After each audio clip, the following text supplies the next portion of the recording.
अभी आप लोग यहाँ सब सारे महिलाएं यहाँ पीछे बैठी थी, पुरुष सारे आगे बैठे थे। भेदभाव नहीं कर रहे हैं, भेदभाव नहीं कर रहे हैं। जो जैसा जिसका स्थान है उसको वहां बिठाया गया है। इसमें नाराज होने वाली कोई बात नहीं है। भगवान के समोशरण में जो श्रावक बनता है, क्या कहते हैं उसको, उत्तम श्रावक, श्रावक श्रेष्ठी, श्रावक श्रेष्ठी जो भगवान के समोशरण में बनता है, भगवान की वाणी जिसके प्रश्न करने पर मिलती है, वो भी पुरुष ही होता है। उसमें भी महिलाओं को अधिकार नहीं दिया गया है, उसमें भी पुरुषों को अधिकार दिया गया है। महिलाओं की शक्ति कहीं ना कहीं कम है। ऐसा हो सकता है कि 3 तरह के वेद होते हैं, स्त्री वेद, पुरुष वेद, नपुंसक वेद। ये दोनों वेद द्रव्य वेद भी होते हैं और भाव वेद भी होते हैं। आपने देखा होगा कभी कभी जो पुरुष होते हैं तो पुरुष, और उनकी सारी क्रियाएं महिलाओं जैसी होती है। नहीं, आप लोगों की बात नहीं कर रही मैं, होती है, किसी किसी की होती है। कारण क्या है, उनका द्रव्य वेद तो पुरुष है लेकिन भाव वेद स्त्री है, उनकी गलती नहीं है, इसमें उनकी गलती नहीं मान सकते। ये जो कर्म का फल है वो हमारा अपना है। किसी की हंसी उड़ाओगे तो और ज्यादा तुम्हें बंद होगा, इसलिए किसी की हंसी मत उड़ाना। कभी कभी ऐसा देखने में आता है तो वो स्त्री, है तो वो स्त्री, लेकिन बोलना, चालना, सारे काम करना, हर काम उसके पुरुषों जैसे होते हैं। तो उसका द्रव्य वेद तो स्त्री का है लेकिन भाव वेद पुरुषों का है। अक्सर होता है ऐसा है कि जो द्रव्य वेद होता है वही भाव वेद होता है, लेकिन ऐसा भी हो सकता है कि द्रव्य वेद दूसरा हो और भाव वेद दूसरा हो। जब छपक श्रेणी चढ़ी जाती है, वो तीनों वेद से चढ़ी जाती है। छपक श्रेणी यानी मोक्ष जाने के लिए कर्मों को क्षय करते हुए गुणस्थान चढ़ते हैं। तो जब गुणस्थान चढ़ते हैं तो 7वें गुणस्थान के ऊपर जब चढ़ते हैं तो तीनों वेद से चढ़ सकते हैं। द्रव्य वेद तो पुरुष होना चाहिए, द्रव्य वेद तो पुरुष होना चाहिए। भाव वेद स्त्री वेद भी हो सकता है, नपुंसक वेद भी हो सकता है और पुरुष वेद भी हो सकता है। भाव वेद में कहीं कमी नहीं आ सकती है, कोई बात नहीं है, लेकिन वो श्रेणी चढ़ सकता है। तो इस तरह से बात शक्ति की चल रही है कि किसकी शक्ति ज्यादा है और किसकी शक्ति कम है। एक बार की बात है, एक व्यक्ति गणेश जी की पूजा कर रहा था। उसने गणेश जी को लड्डू चढ़ाया, गणेश जी को लड्डू चढ़ाया। एक चूहा आया और लड्डू खाने लगा। लड्डू खाता रहा, वो वहीं खड़ा रहा, गणेश जी बैठे रहे कि कोई चूहा को भगाया नहीं किसी ने। अब उसको लगा ये भगवान भी कैसे भगवान जी है, अपने लड्डू की रक्षा नहीं कर सकते, कैसे भगवान जी हैं। इससे ज्यादा तो ये चूहा ताकतवर है जो इनके सामने इनका लड्डू खा रहा है। चलो आज से गणेश जी की पूजा बंद और चूहे की पूजा शुरू। अब उसने चूहे को घर में विराजमान कर लिया, छोटा सा सिंहासन बना लिया और सिंहासन बना के उसमें चूहे को बिठा दिया। उसको वहीं खिलाता पिलाता, उसकी आरती उतारता, उसकी अष्टद्रव्य से पूजा करता। एक दिन बिल्ली आ गई। बिल्ली की म्याऊं म्याऊं जैसे ही सुनी वो चूहा भाग गया। जैसे ही वो चूहा भागा बिल्ली आई, उसने कहा अच्छा चूहे से ज्यादा ताकतवर तो बिल्ली है, अच्छा चलो आज से बिल्ली की पूजा शुरू। सिंहासन बड़ा हो गया, बिल्ली को विराजमान कर दिया, दूध मलाई खीर पुड़ी सब मिलने लगे बिल्ली को। बिल्ली की पूजा शुरू हो गई। अब एक दिन जब बिल्ली की पूजा चल रही थी, एक कुत्ते के भौंभों की आवाज आ गई। जैसे ही वो कुत्ता आया बिल्ली वहां से भाग गई। अब उसने सोचा अरे इससे ज्यादा ताकतवर तो ये कुत्ता है। अब सिंहासन और बड़ा हो गया, कुत्ते की पूजा शुरू हो गई। अब कुत्ता राजा बन गया, जो जिसकी पूजा शुरू हो जाए उसको ही अभिमान आ जाए, वो ही घमंड करने लगे। अब एक दिन कुत्ता जो था घर में घूम रहा था और घर में घूमते घूमते रसोई में घुस गया।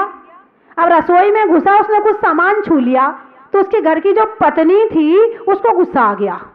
कुत्ता है मेरी रसोई का सामान छू रहा, उसने बेलन फेंक के मारा।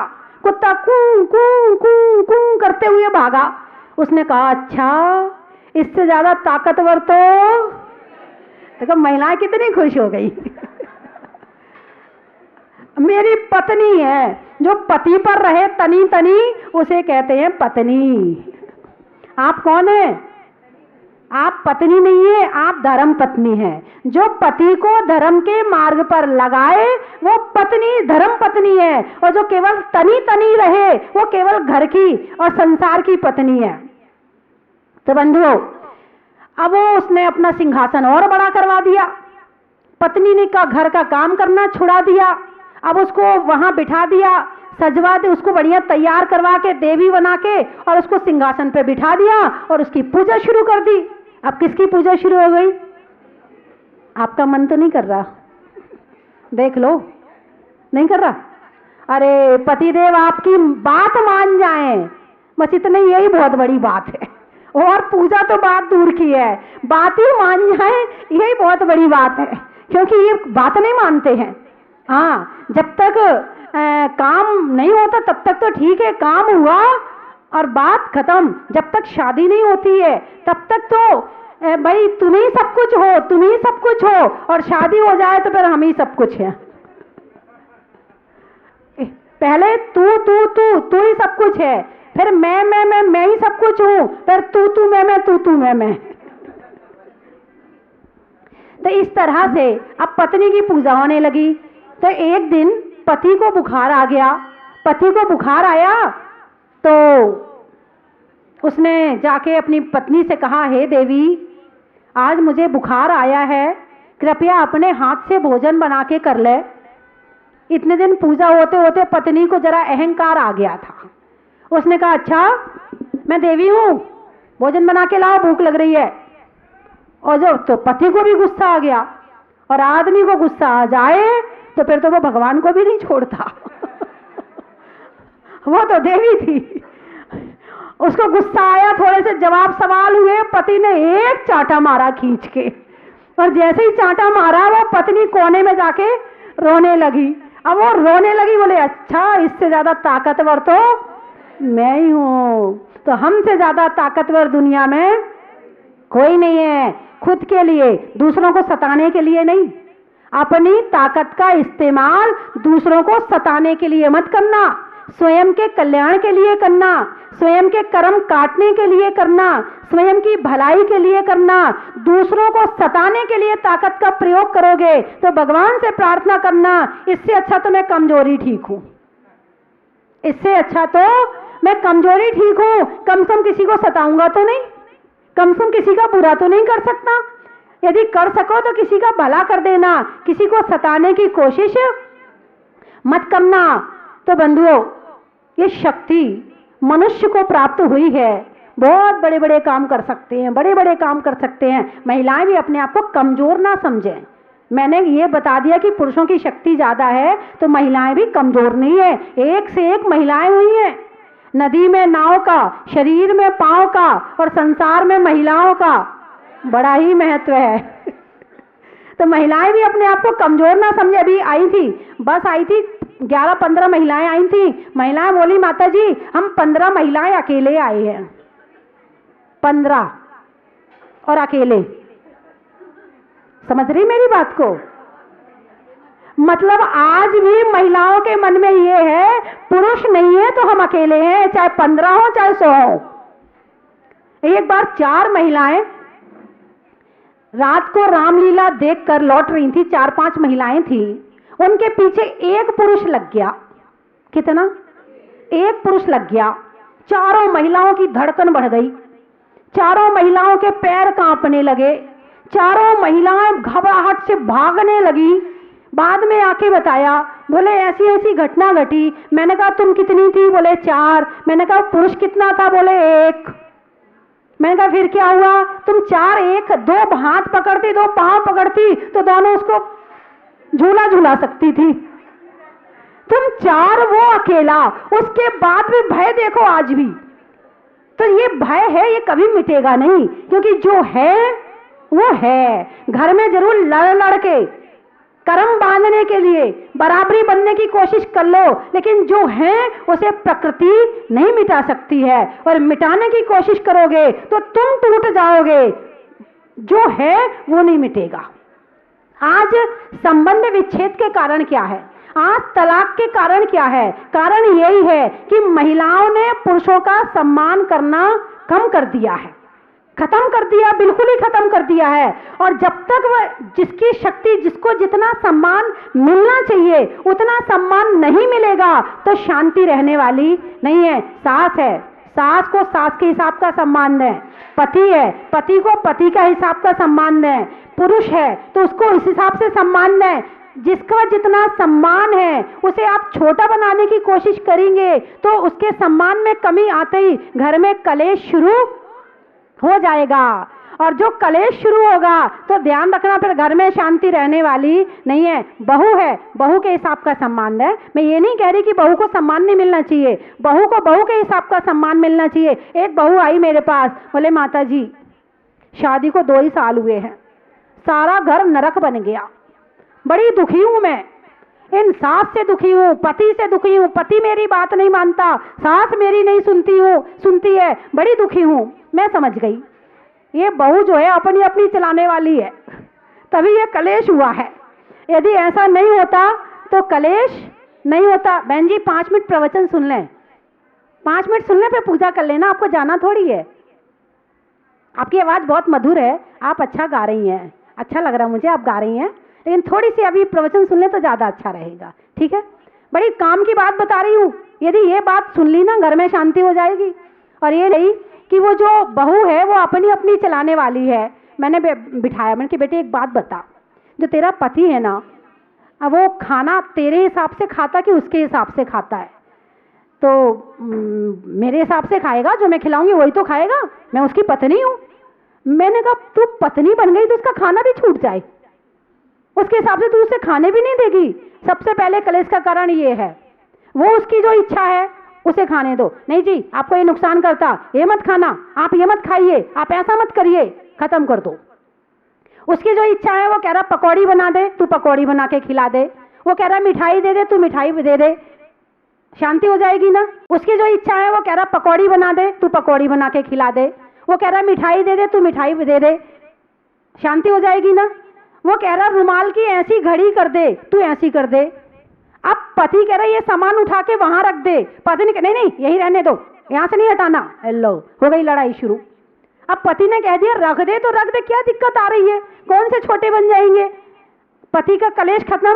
अच्छा बोले हाँ मैं ऐसे ही करती हूँ, पति को ना अपने हिसाब से चलाने में, ये कपड़े पहनो, ये ऐसे खाना खाओ, ये मत पीना, वो मैं यही करती हूँ, इसीलिए वो मेरे से लड़ते हैं। मैंने कहा तू ये बंद कर दे, पति से तेरा सही हो जाएगा। अब सास की सुन ले। मैंने कहा तू रसोई में खाना बनाती, बोले सारा काम मैं ही करती हूँ, फिर भी सबसे बुरी मैं ही हूँ। मैं समझ गई। मैंने कहा ये बता, तब जब तू भोजन बनाने में जाती है तो सास से पूछती है कि अम्मा जी सब्जी कौन सी बना लूं, अम्मा जी आज दाल कौन सी बनाना, पूछती है? क्यों पूछूं, जो बनाऊंगी तो सबको खाना पड़ेगा। मैंने कही नहीं, सास उस घर में 30 साल 40 साल से रह रही है, उसे सम्मान दे। सम्मान और कैसे दे सकते हैं, माला रोज पहना नहीं सकते हैं, शॉल रोज उड़ाना नहीं है, टीका रोज लगाना नहीं है, तो कम से कम सुबह सुबह पैर छू लिया कर, और भोजन रसोई में जाए तो भोजन के लिए पूछ लिया कर कि अम्मा जी सब्जी क्या बना लूं, अम्मा जी आज दाल कौन सी बनानी है, अम्मा जी चावल कैसे बनाने हैं, पुलाव बनाना है, चावल बनाना है, तहारी बनाना है, क्या बनाना है। अम्मा जी का सम्मान मिल गया, अम्मा जी को आपने सम्मान दे दिया। अब अम्मा जी ने जो कहा वो बना लिया, बस घर में शांति, तेरी सास भी बढ़िया हो जाएगी, पति भी बढ़िया हो जाएगा, घर में शांति हो जाएगी, सब तेरे गुणगान गाएंगे। बात समझ में आई कि नहीं आई? कलेश का कारण क्या है? यही सब चीजें हैं। हर पत्नी अपने पति को अपने हिसाब से चलाना चाहती है, तो पति सोचता मैं क्यों चलूं, यही होता है ना। फिर पत्नी कहती है सब्जी ला देना, तो वो भी कहता अच्छा अब ले आ जा करके, मैं नहीं ला रहा हूं, एक बार 2 बार घर के सामान लाके नहीं देता है। तो शांति चाहिए है तो वो जैसा कह रहा है तुम कर लो, और जैसा पत्नी कह रही है फिर आप भी ध्यान रखो उसका। वो कह रही है सब्जी ये लेकर आना, तो आप भी वैसी सब्जी ले आओ।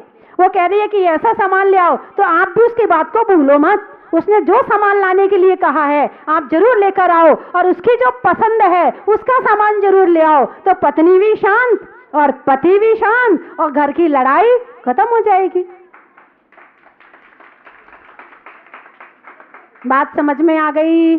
बोलो आ गई, बोलो आ गई, जोर से बोलो आ गई, बोलो आ गई।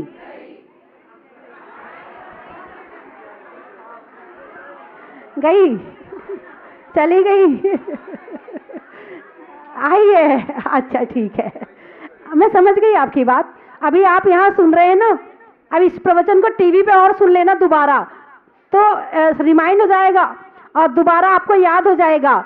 आपने सुना है ना, थोड़ा 2-4 लोगों को सुना देना तो और याद हो जाएगा। याद कैसे होता है? चर्चा करने से। कोई भी बात की चर्चा बार बार करते हैं तो वो चीज याद हो जाती है, और याद हो जाती तो फिर वो हमारे काम आती है। तो बंधुओं, बात शक्ति की चल रही थी कि भगवान के पास में अनंत शक्ति होती है। कितनी शक्ति होती है? अनंत शक्ति होती है। उन्हें खाने पीने की भी जरूरत नहीं है। उनके पास अनंत शक्ति कहाँ से आई? वो कौन सा जूस पीते हैं, कौन सी डेयरी का शुद्ध घी खाते हैं, कौन से अच्छे बिना खाद के अनाज का भोजन करते हैं? भगवान ना खाते हैं ना पीते हैं, फिर भी उनके पास में अनंत शक्ति होती है। अनंत शक्ति कैसे आएगी? अपने परिणामों को शांत रखो, त्याग करो, उपवास करो, व्रत लो, संयम लो, धीरे धीरे धीरे करके शक्ति आएगी, और अगले जन्म में वीर्यांतराय कर्म का और क्षयोपशम होगा। तो एक दिन धीरे धीरे करके करते करते हो सकता है कि हम भी प्रभु के पास पहुंच जाएं। अभी हम केवल पूजा करना चाहते हैं। क्षुधा रोग विनाशनाय नैवेद्यम नृपामति स्वाहा। ना उपवास करते ना व्रत करते हैं, बस हर इतनी सी चिटक का दाना लिया, क्षुधा रोग विनाशनाय नैवेद्यम नृपामति स्वाहा। कैसे क्षुधा का रोग नाश हो जाएगा? नहीं होने वाला है। नाश करना है तो भोजन को दवाई के रूप में खाओ।